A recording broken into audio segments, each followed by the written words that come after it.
자, 교재에 보시면 84쪽 보세요. 84쪽. 자, 부동산 공법 총칙이라고 되어 있죠. 예. 자, 부동산 공법은 뜻부터 무슨 말인지 알아야 돼요. 뭐 이 과목을 공부를 하는데, 자, 거기에 1번에 부동산 공법의 공법이란이라고 되어 있죠. 자, 거기 보시면은 부동산인 토지 건축물에 관해 국가 또는 지방자치단체가 국민보다 우월한 지위에서 자, 공공공리 달성을 위해 국민들에게 규제를 가하는 법으로서 행정법의 일종이다라고 되어 있죠. 자, 거기에서는 중요한 말이 자, 토지 건축물에 관해, 이 토지 건축물이 뭡니까? 부동산이다 이 뜻이. 예. 자, 그리고 국가 또는 지방자치단체가라고 되어 있죠. 그 말이 중요해요. 국가 지방자치단체가 주체예요. 공법의 주체. 그럼 공법의 주체인 국가 지방자치단체가 국민보다 우월한 지다라고 되어 있죠. 그게 수직관계다 이 뜻이에요. 국민과 국가 자체가 관계가 어떤 관계다? 수직관계, 수직관계. 자, 수직관계에서 공공공리 달성을 위해서 국민들에게 규제를 한다라고 되어 있죠. 통제를 한다는 뜻이에요. 규제를 가하는 법이 부동산 공법이다 이런 뜻인데, 자, 봅시다. 무슨 말인지.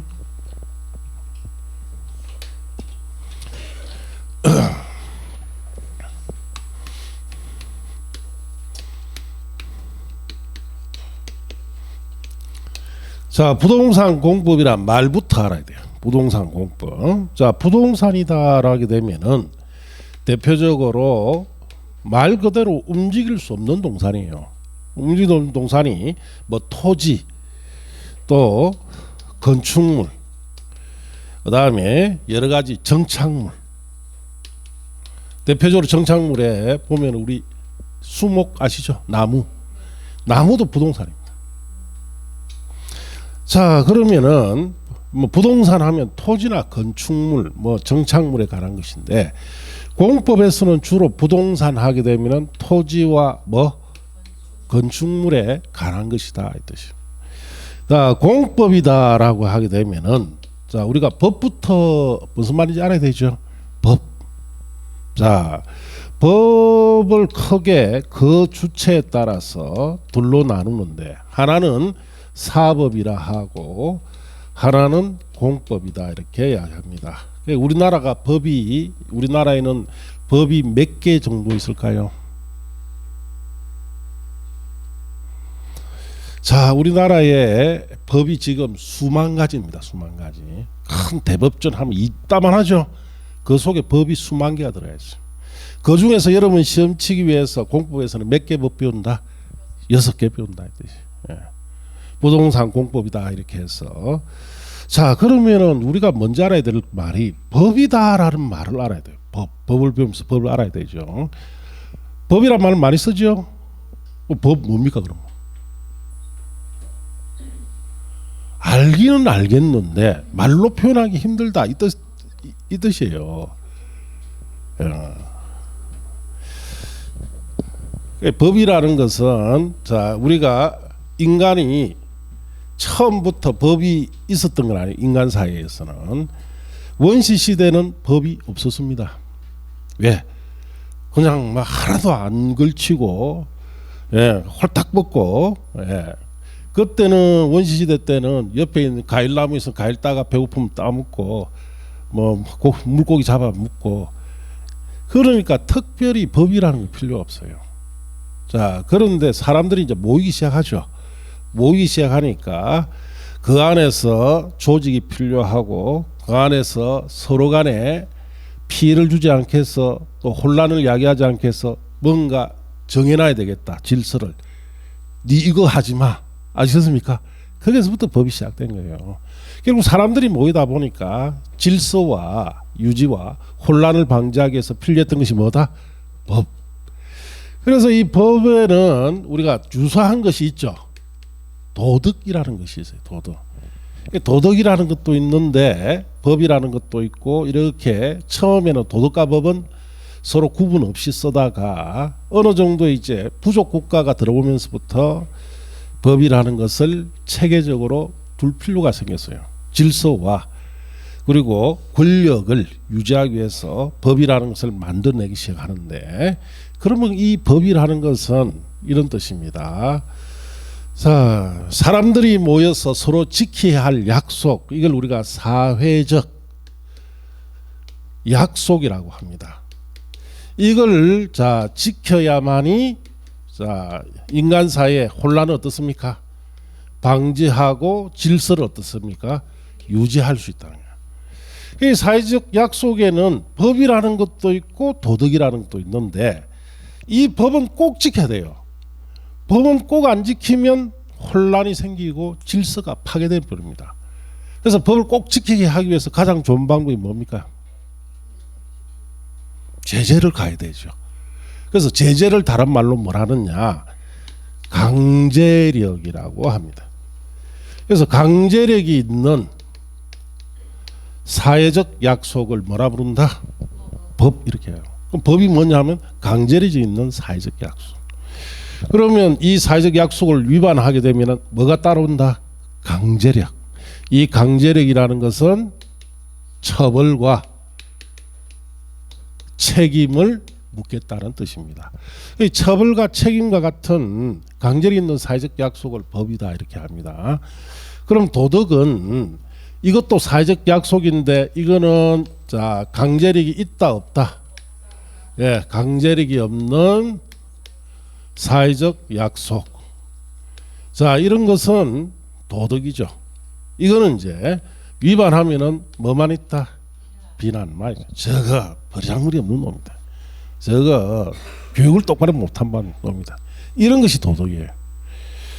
자, 그럼 이런 강제력 있는 사회적 약속인 우리가 이 법을 주체에 따라 사법과 공법으로 둘로 나누는데,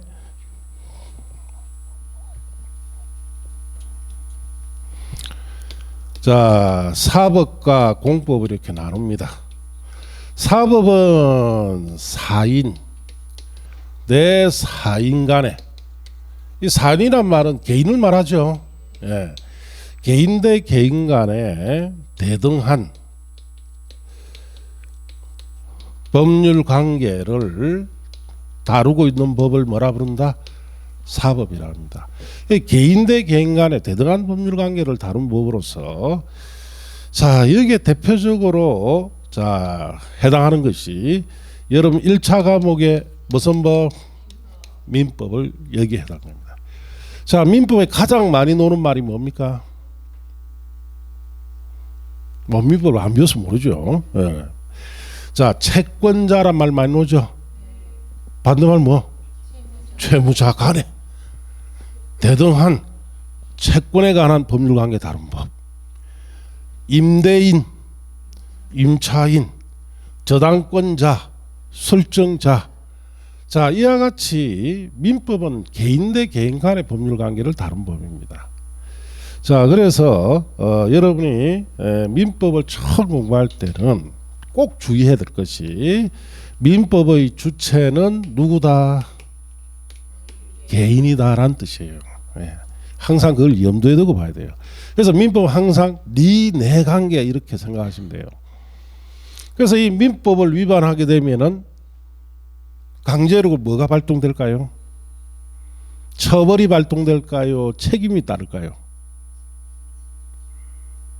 민법을 위반하면 둘 다가 아니고 책임이 따릅니다. 그래서 민법책을 읽다 보면은 채무 불이행 책임, 손해 배상 책임. 그러니까 민법은 위반하게 되면은 채무 불이행 책임과 손해배상 책임이 따릅니다. 그래서 민법은 사법으로서 이러한 구조로 되어 있는데, 지금 우리가 배워야 할 법은 무슨 법이다? 공법은 주체가 달라집니다. 국가, 기관 내 국민 간에 이는 대등관계가 아니죠. 수직적인 법률 관계를 다룬 법이 공법이다 이 뜻입니다. 자, 그래서 공법의 주체는 누구다?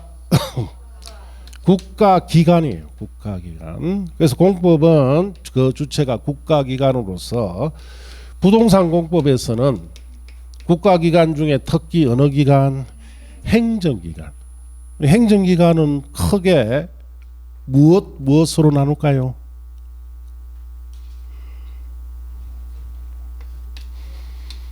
국가와 지자체. 국가를 우리가 중앙정부로 합니다. 그래서 중앙정부인 국가와 지방자치단체로 구성된 것을 뭐라 부른다? 행정기관. 이 기관 대 국민 간의 수직적인 관계를 다뤘다는 것은 자 위에는 대등관계죠. 이는 수직관계예요. 수직관계에 따랐다는 것은 뭘? 규제관계, 통제관계를 다뤄놨습니다. 국민 전체의 공공복리를 위해서 국가기관이 국민에게 뭘 가한다? 규제를 가하는 법을 뭐라 부른다? 공법이다. 자, 그럼 공법을 위반했습니다. 처벌이 따를까요? 책임이 따를까요? 예, 그렇습니다. 이걸 위반하면 처벌됩니다. 자, 민법을 위반하면은 뭐 사법 위반하면 책임 따른다 그랬죠. 이거는 세고랑 차고 어디 가야 돼요? 감옥에 가야 됩니다. 감옥에. 그래서 이거는 위반하면 안 돼.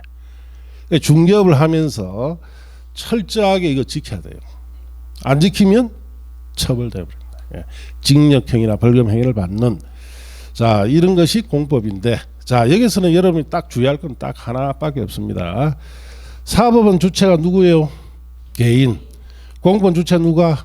국가기관인 행정기관입니다. 자 그래서 부동산 공법이다라는 말은 이렇습니다. 자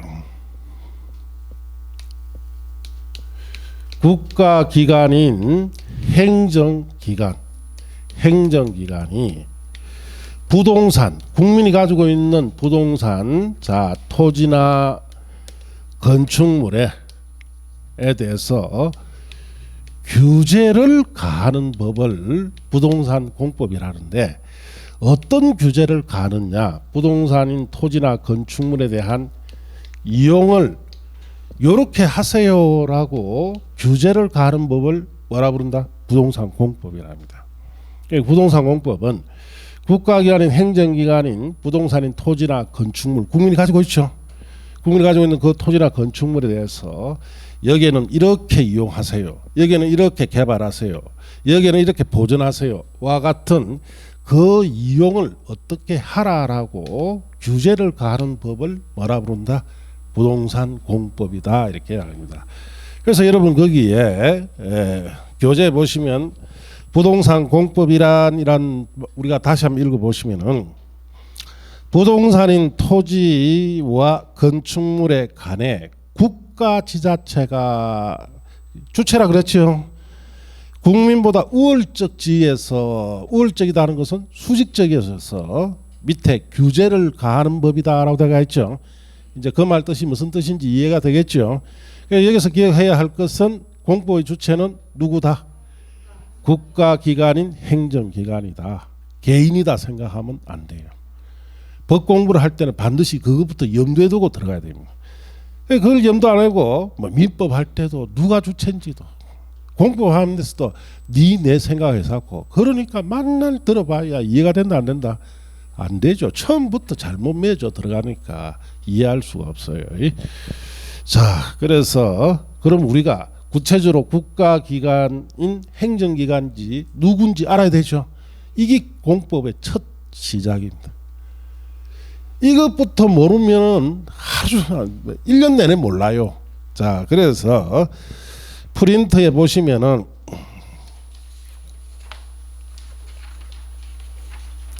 제일 끝에 프린터 보시면 제일 마지막 행정기관 조직이라고 되어 있죠. 찾았어요. 이걸 모르면 안 돼. 왜냐? 나중에 본교재 보시면 전부 다 여기 있는 사람들이 나와요. 왜? 공법의 뭐가 되니까? 주체니까 그렇습니다. 그래서 자 봅시다.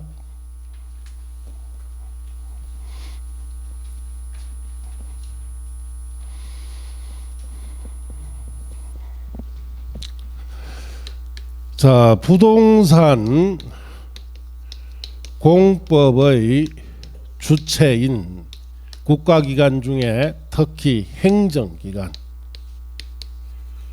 어떻게 구성되어 있는지를 아셔야 돼요. 우리가 국가기관 중에는 크게 세 가지 기관이 있죠. 행정기관, 또 입법기관, 또 사법기관. 자, 그래서 사법기관은 여러분이 저 법원인 들어봤죠? 법원을 사법기관이라 합니다. 우리나라에서. 입법기관은 국회 들어봤죠? 국회. 그 다음에 각 지방자치단체, 의회 이런 것이 무슨 기관이다? 입법. 자, 그럼 행정기관은 지금 이제 배워야 된다. 공법의 주체는 국가기관 중에 누구다? 행정기관이에요. 행정기관인데 크게 국가 지방자치단체로 나눕니다. 자, 행정기관 크게 어떻게 나눈다? 국가 지방자치단체로. 그래서 공법에 국가 지방자치단체라는 말이 수천 번 나옵니다. 그런데도 누군지 몰라요. 질문도 안 해요. 자, 이거 모르면 안 된다는 뜻이에요. 자, 그래서 국가다 하게 되면은, 자, 우리가 제일 높은 사람을 행정기관 중에 대통령이라 하죠. 대통령 밑에 국무총리, 그리고 각 부의, 자, 이 총칭해서 뭐라 부른다? 국가라고 부릅니다. 국가. 그래서 장관에는 우리 대표적으로 국토 교통부 장관이나 뭐 해양수산부 장관이나 여러 장관들이 있죠. 이런 장관들을 지칭해서 공법에서는 뭐라 부르느냐? 중앙 행정기관이라고 부릅니다. 자, 그러면은 장관에는 뭐 17개 부처의 장관이 있는데 그걸 한마디로 뭐라 부른다? 중앙행정기관. 그 공법 책 읽다 보면 이 말 자주 나와요. 누군지는 몰라요. 중앙행정기관 말이 나왔다 하면은 누굴 말한다? 장관들을 말한다. 각 부장관들. 예. 자, 국가다는 말이 나오면 누굴 말한다? 비롯한 장관까지. 그래서 여러분 프린트에 보시면은 대통령, 국무총리, 국토교통부 장관 그 세 칸 있죠. 깔로 묶고 옆에 쓴다. 뭐라고? 국가라고 쓰시면 돼요.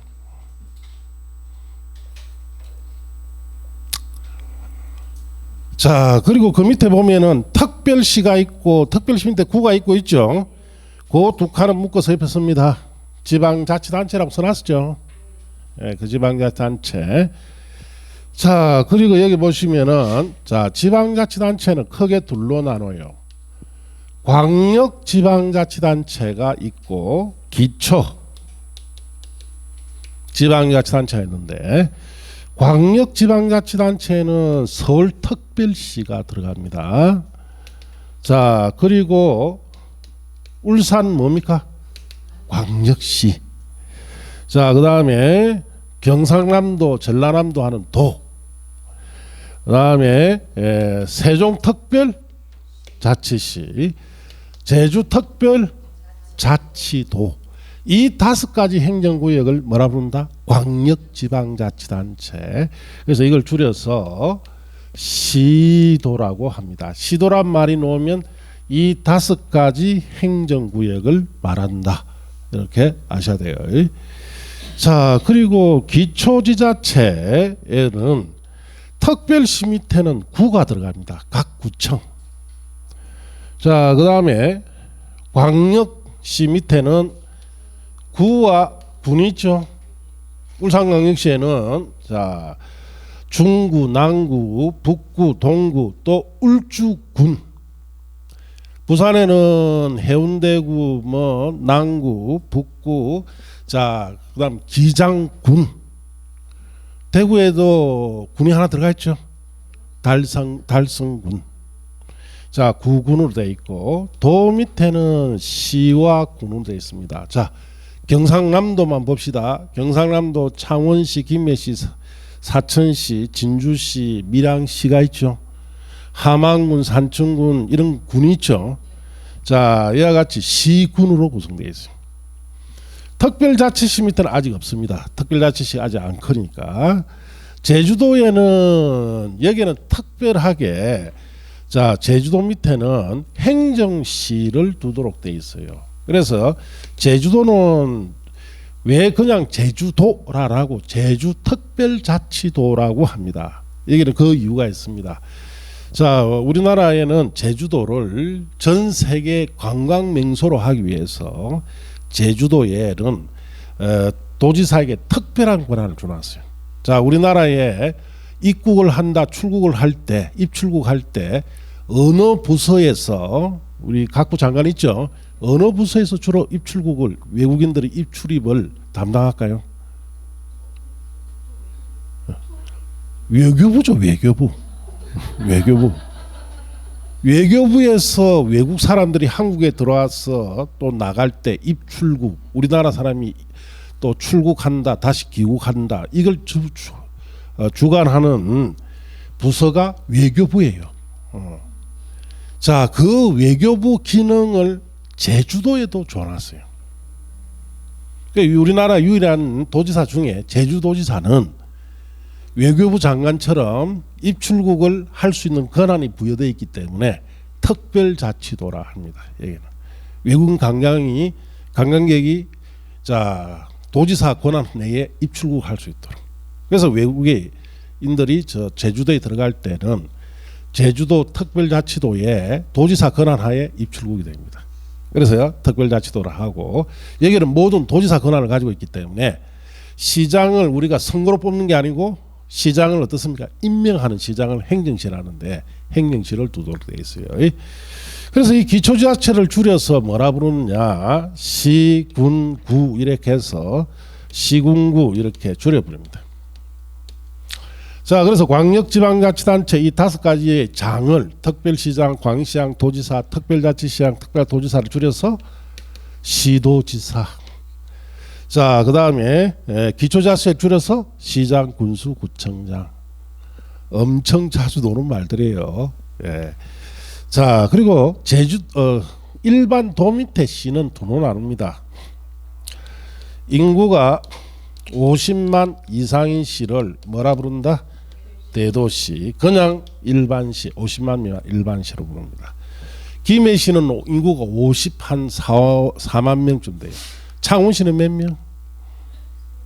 창원시는 100만 명이 넘습니다. 110만 명쯤 돼요. 좀 있으면 창원시는 광역시로 성격이 됩니다. 자, 그런 시는 인구 50만 이상 되죠. 뭐라 부른다? 대도시라 부릅니다. 자, 밀양시는 인구가 10몇만입니다. 그건 50만 안 되죠. 그냥 시다 이렇게 이야기를 해요.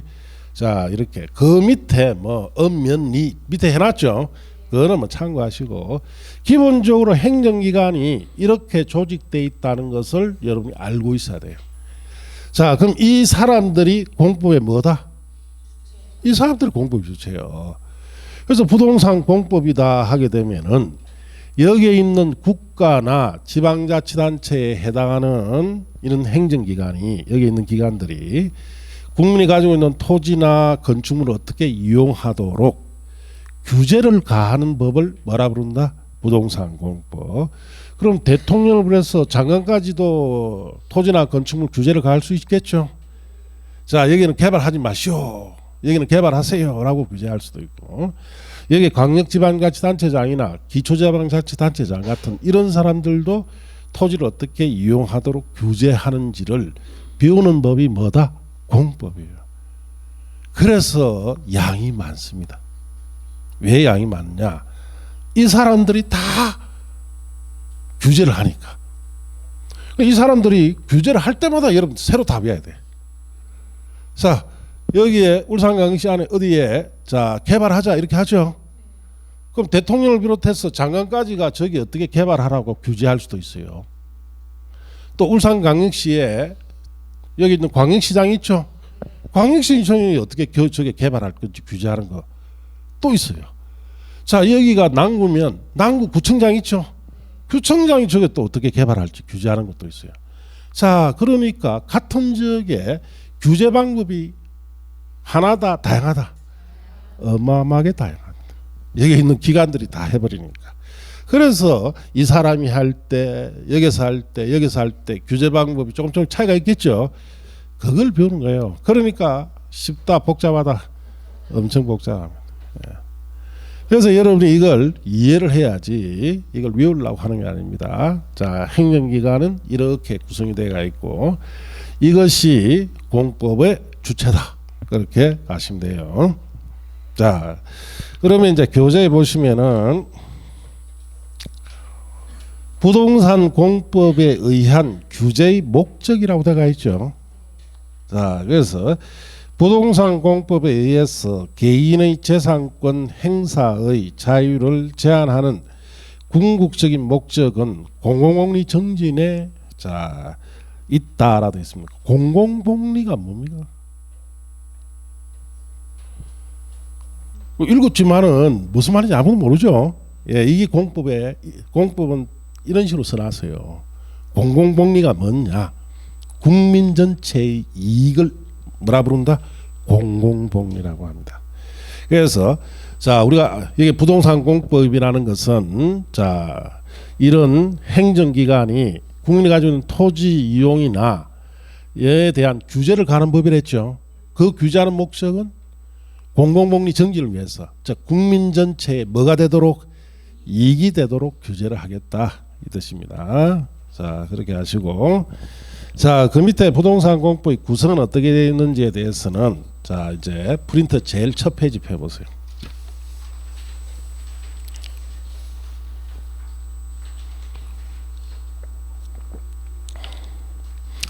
자, 부동산 공법의 구성이라고 되어 있죠. 네.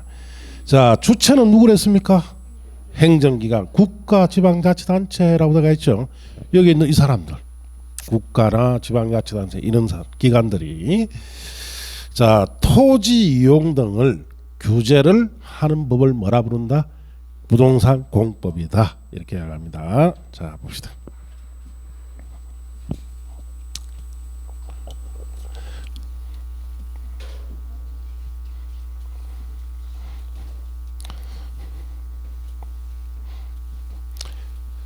그리고 이제 앞으로 뭐 수업을 할 때는 자, 미리 말씀드리는데 필기를 하지 마세요. 알겠습니까? 보시다시피 여기 다 있잖아. 그거 다 있잖아. 예, 필기를 할 필요 없어요. 뭐 써라는 것만 쓰면 돼요. 예. 그리고 왜 이러냐? 난주에 1월 달부터 본 수업에 들어가면은 제 말 속도와 필기 속도는 똑같습니다. 자, 필기 끝나면은 들은 게 있다 없다? 없죠. 필기 속도와 말 속도가 똑같으니까. 그러니까 필기는 제가 쓰라는 거 외에는 하지 말고 무조건 들으세요. 들어야 이해가 되니까. 안 듣고는 이해 안 됩니다. 그래서 필기는 안 해도 돼요.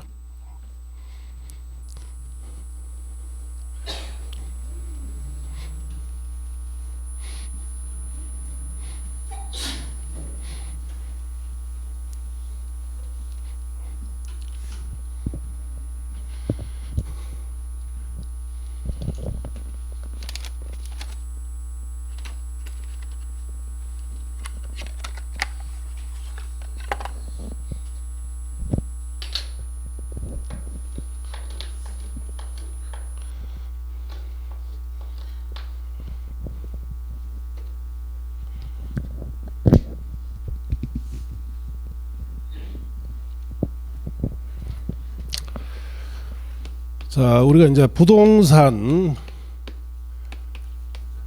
공법이라는 뜻은 배웠죠. 자, 행정기관,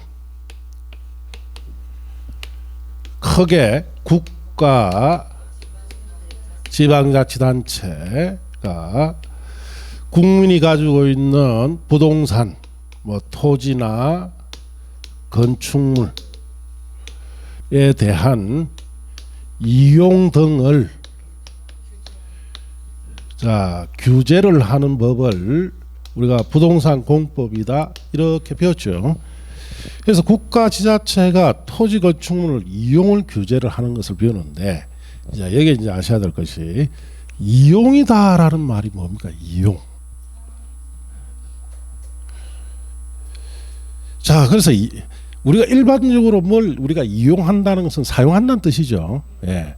그럼 토지와 건축물 같은 것을 어떻게 사용해야 됩니까? 특히 토지를 가지고 생각해 보세요. 토지를 사용하는 방법. 그래서 건물 짓고 하는 게 그게 뭐라 이야기해요, 전체적으로. 자, 터 닦고 건물 짓고 뭐 기반시설 설치하고 이런 걸 뭐라 합니까? 개발이라잖아요. 개발. 그리고 자, 저게 울산광역시 저 뒤편의 산에 건물 짓고 터 닦고 해놨습니까? 그냥 나무들만 자랍니까? 자, 그게 개발 못하게 하는 걸 우리가 거꾸로 뭐라 그럽니까? 보전한다 해죠. 보전. 예. 그래서 공법에서 이용이라는 말은 자, 여기 있는 토지나 건축물을 자, 개발하거나 뭘 한다는 뜻이에요? 보전. 자, 그래서 부동산 공법은 자, 행정기관인 국가지자체가 국민들에게 토지나 건축물에 대한 이용, 자, 개발이나 보전을 하도록 뭐 하는 법이다? 규제하는 법. 이거 배우는 거예요. 그래서 그러면 우리가 이제 이용 개발을 여기는 개발을 해라, 보전을 해라. 이걸 어떻게 규제하느냐를 또 생각해 봐야 돼. 국가지자체가 옛날에 뭐 지금 저 이제 뭐 뭔가 갓 해방이 되고 대한민국이 들어서고 이제 6.25 전쟁이 끝나고 이랬을 때 자, 그때는 국가가 아주 질서가 제대로 확립이 안 돼 있었죠. 그럴 때는 그냥 국가자체가 필요하면은 그냥 이 개발이나 보전을 소위 임의적으로 이렇게 실시를 했어요. 지금은 이제는 나라가 발전하고 틀이 잡혔죠.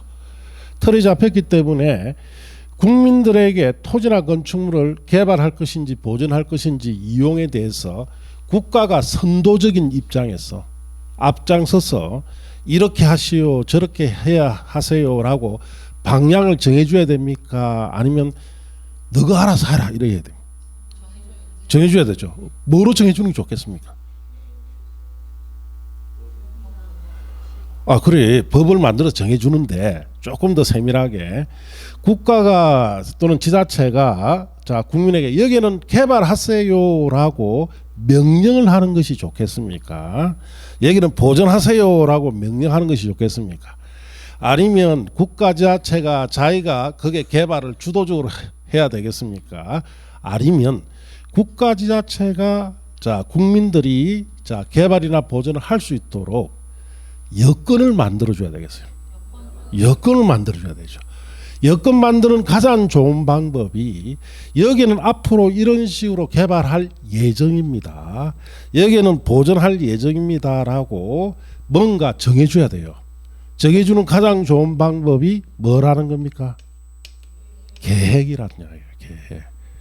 자, 그래서 여러분 거기에 프린트에 보시면 토지 이용 규제의 기본 제도라고 되어 있죠. 우리나라에서는 자, 행정기관인 국가자체가 국민들이 토지를 또는 건축물을 이용을 개발이나 보전을 규제하는 가장 대표적인 방법 쓰는 방법이 첫째가 토지 이용 뭐 계획이에요. 그래서 이것부터 여러분 제일 먼저 배운단 말이에요. 그래서 계획을 통해서 여기에는 개발 계획이다. 여기에는 앞으로 개발할 계획입니다라고 계획을 만들어주는 거. 여기는 앞으로 보전해야 됩니다라고 뭘 만들어주는 거? 계획을 만들어주는 것이 국민 입장에서는 가장 쉽게 받아들일 수 있다는 뜻이에요. 자, 여러분이 손에서 뽑아준 대통령이나 여러분이 뽑아준 국회의원이나 여러분 뽑아준 시장이나 군수가 여러분한테 와서 여기 개발하지 마, 여기 보전해 이렇게 하면은 기분 좋아요. 이 나라의 주인은 누굽니까? 여러분이단 말이에요. 그럼 여러분은 이 나라의 주인으로서 자, 대우를 받아야 되기 때문에 국가지자체가 자, 가장 먼저 우리나라 전국토에 토지를 또는 건축물의 이용을 규제하는 방법으로서 국민들에게 가장 설득력 있는 방법이 뭡니까? 계획. 여기는 이렇게 개발할 계획입니다. 이 계획에 따라 주십시오. 여기는 이렇게 보존할 계획입니다. 이 계획에 따라 주십시오. 그래서 우리나라는 이런 토지 이용 규제를 가장 기본적인 제도로서 첫 번째 것이 프린트에 있는 토지 이용 계획 제도를 가지고 합니다. 자, 그런 취지예요. 자, 그래서 이렇게 부동산 공법은 이와 같은 이런 뜻으로서 자, 제일 먼저 우리가 아셔야 될 것이 자, 이런 토지나 건축물 이용 규제를 하는 가장 기본적인 제도로서 첫 번째 자, 토지 이용 계획이라는 제도를 통해서 자, 이 토지 이용 계획이라는 제도는 토지 개발이나 보전을 어떻게 할 건지 계획을 가지고 자, 국민들에게 토지나 건축물 이용을 유도하는 방법입니다. 가장 효과적인 방법이죠. 그래서 이 토지이용 계획은 자, 크게 둘로 나누는데 자, 거기 밑에 보면은 옆에 보면은 방향 제시 계획이다라고 되어 있죠. 그리고 또 실행 계획이다라고 되어 있어요. 예. 그래서 첫째 방향 제시 계획, 그 다음에 실행 계획. 자, 이 토지용 계획에는 크게 두 가지 계획이 들어갑니다. 방향을 하는다? 제시해 주는 게, 여기는 개발하세요, 여기는 보존하세요. 딱 방향을 정해 주는 겁니다. 방향을 정해 주면 여기는 장차 앞으로 개발할 예정이다 이 뜻이에요. 자, 여기는 보존할 예정이다. 자, 그리고 예산과 여건이 확보되면 그 다음 발표되는 계획이 실행계획. 그럼 방향이 제시된 계획에 따라서 자, 실행계획이 발표됨으로써 그 지역이 개발이나 보존이 실행에 착수해 들어갑니다. 그래서 이렇게 두 가지 계획을 가지고 우리나라의 전국토 있죠? 전국토에 이 계획들을 통해서 여기는 뭐 할 곳, 개발할 곳, 여기는 보존할 곳 먼저 방향 제시해 놨고, 그 다음에 그게 개발이나 보존을 실행할 때 실행계획을 통해서 하나하나 착수해서 오늘날 대한민국이 구성이 되어 있는 거예요. 자, 그러면 이제 우리 쉽게 생각합시다. 자, 저기에 울산광시에 저 보면은 산들 있죠. 여기에 왜 건물이 없습니까? 자, 이 계획을 방향제시 계획을 통해서 뭘 했다? 보존하라고 제시했기 때문에. 그럼 여기는 왜 건물이 들어왔어요? 개발하라고 방향을 제시했기 때문에 들어왔어요. 자, 그리고 구체적으로 실행계획을 통해서 저 산에는 보존이 실행되고 있고 여기는 개발이 어떻습니까? 실행되었기 때문에 여기는 건물들이 들어와 있는 거예요. 그래서 여러분이 기본적으로 우리나라의 공법을 이해하려면 이것부터 알고 있어야 돼요. 우리나라는 항상 전국토에 개발과 보존에 대한 자, 토지용 계획, 특히 방향 제시계획과 실행계획을 통해서 개발 보존이 제시되고 실행됩니다. 그걸 항상 염두에 둬요. 자, 그러면은 전국토에 어디에 크게 팡팡 개발하고 그 다음에 방향을 개발이나 보존에 대한 방향 제시하고 자, 또 개발에 대한 방향을 제시해야 하는 이런 토지용 계획은 전국토 대상일 때는 누가 이 계획을 만드는 것이 좋겠습니까? 공법은 항상 행정기관 쪽을 염두에 두랬죠. 그럼 행정기관 중에 누구? 그렇죠, 국가입니다. 국가. 예, 국가. 예를 들어서 대통령을 비롯해서 장관까지죠. 이 사람들이 전국토에 대해서 어디에는 개발하고 어디에는 보존하자라고 제시한다? 방향 제시를 해줍니다. 그러면은 개발과 보존에 대한 방향 제시가 되면은 자, 거기에 따르는 실행 계획도 만들어야 되죠. 역시 여기에 있는 장관, 국토교통부 장관 같은 사람들이 실행 계획 만들어서 개발 보존은 어떻습니까? 착수에 들어가요. 자, 그러면은 이제 부산광역시와 울산광역시, 자, 경상남도 이런 세 군데.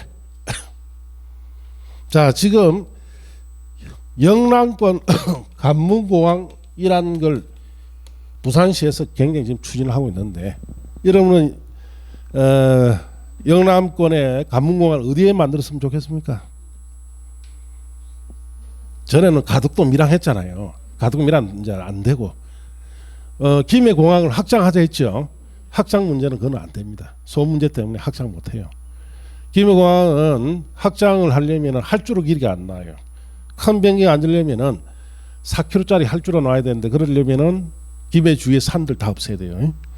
그리고 거기는 24시간 비행기 착륙하면 사람이 산다 못 산다? 그래서 안 됩니다. 그래서 새로운 관문공항을 만드는데 어디가 제일 좋겠습니까? 저 바다가 1순위예요. 가덕도 너무 멀다 이 말. 가덕도만 꼭 바다냐. 그럼 어디에? 대구 경북 지역과 울산, 부산, 경남 지역이 같이 쓸 수 있는 곳이 가장 좋은 곳이 어디예요?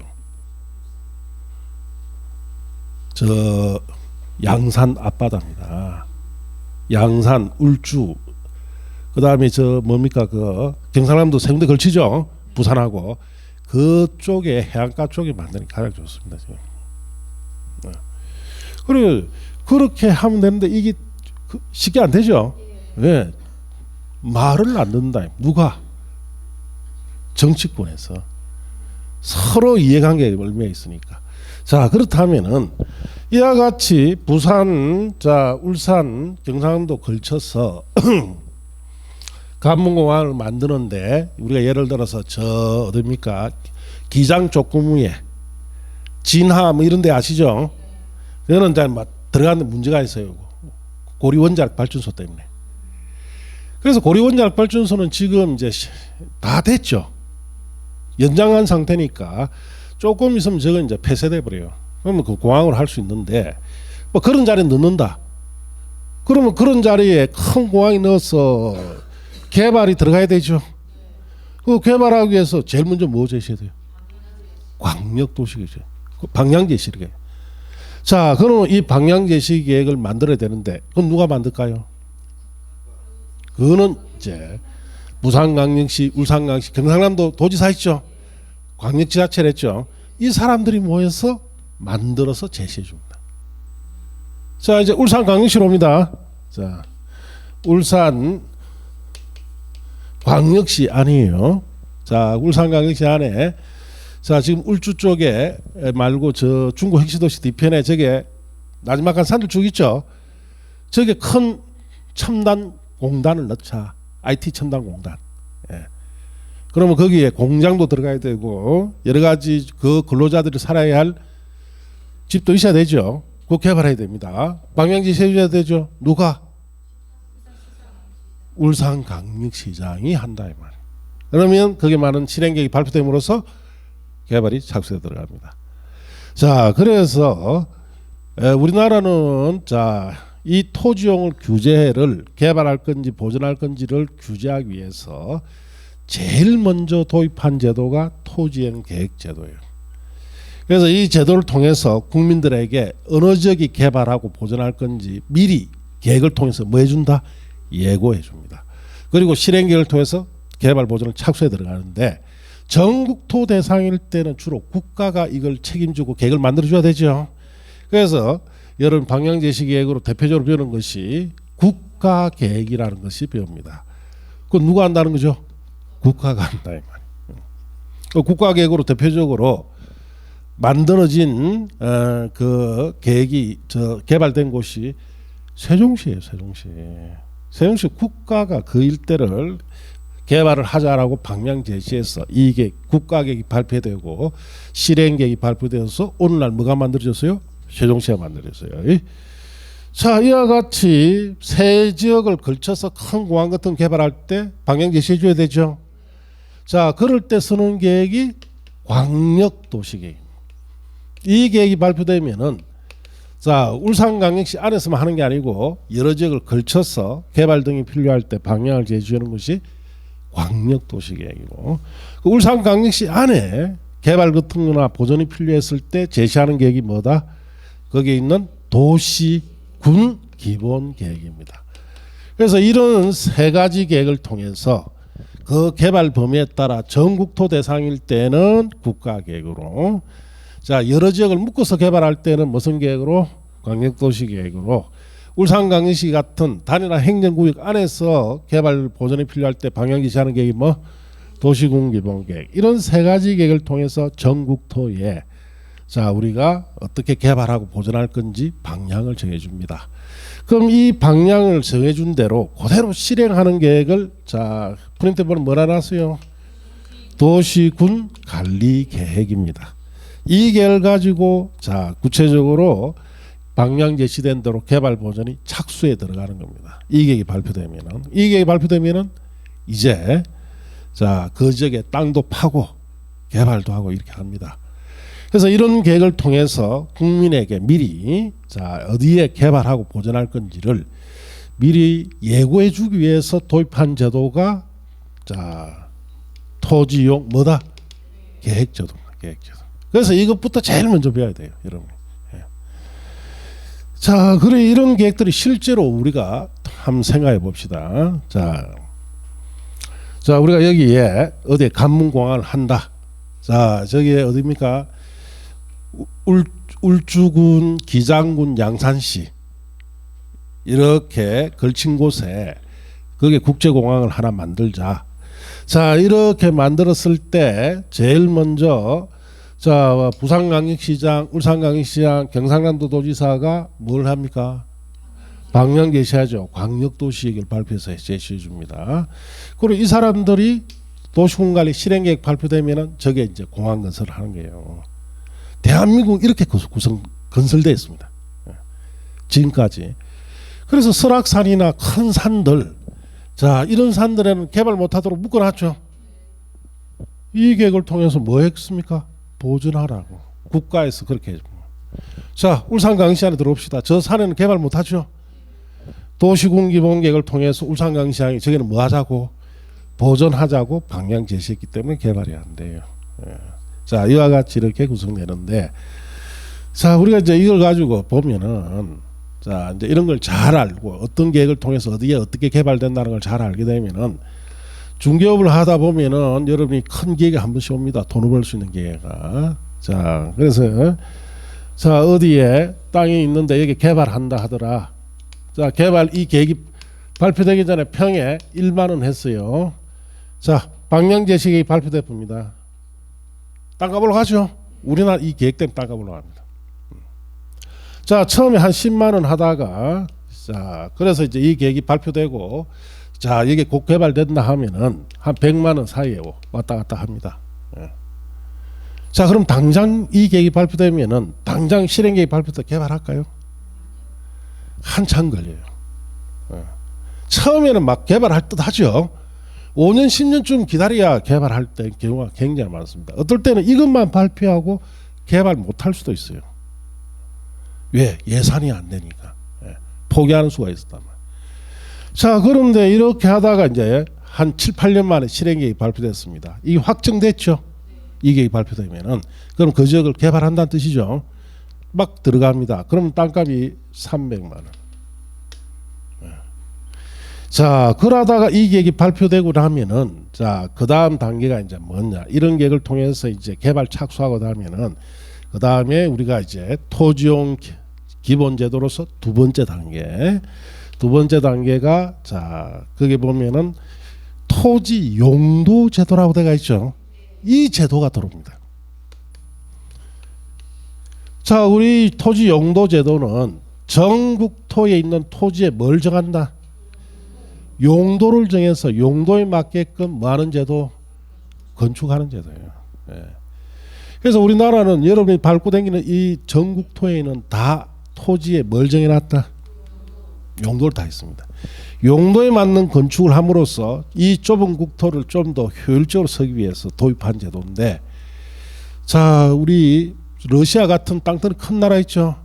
그런 데는 이런 제도 없습니다. 시베리아 사람이 있다 없다. 거기 시베리아 사람도 없는데 왜 용도를 정해? 자 사람이 있는 곳만 그런 나라에서 뭐가 필요하다? 용도가 필요합니다. 그래서 시베리아 같은 데는 사람 없는 곳은 용도가 없어요. 그런데 우리나라는 전국토에 다 사람 있죠. 그래서 다 전국토에 뭐 정해놨다? 용도에 맞습니다. 용도에 맞는 건축을 하도록 정해집니다. 그래서 이 계획이 발표되어서 실행계획까지 발표돼서 개발이나 이런 것이 착수되면은 자, 이 계획이 발표된 한 300만까지 올라갑니다. 땅값이. 그 다음에 뭐가 정해진다? 용도가 정해져요.